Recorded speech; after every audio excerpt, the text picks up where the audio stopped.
Hey y'all, this is in response to the James challenge. This is a challenge to read through the book of James once a day for a month, the entire book of James. That's such a good challenge. Historically, a lot of times for Christians to learn a book of the Bible, they thought that you haven't even got started on it until you've read through it like 10 times. So, a month of James. I'm in.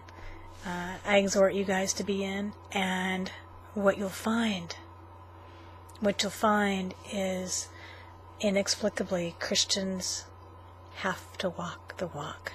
If you call yourself a Christian, you better walk the walk. And we'll find this in the Gospels, especially in the Gospel of John. We'll find this in 1 John. Who he repeats. Jesus is saying, if you love me, you will keep my commands. And you'll find it in Paul's writings. Paul does not sin that grace may abound.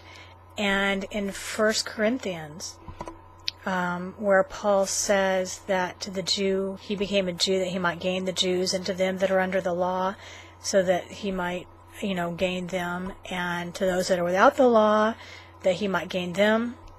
And that's such an abused passage that people think that, Paul went out and sinned. Let me give you an example of what Paul was talking about. In Acts, remember, Paul was Saul before his conversion. Saul was his Jewish name. It was not immediately after he believed the scales fell and he was baptized that he took the name Paul, a Gentile name. He took the name Paul in Acts chapter 13 before his first missionary journey to the Gentiles. So they could relate. There was a name that they were familiar with, they could relate to. Okay, this is the type of thing. We're not talking about moral issues.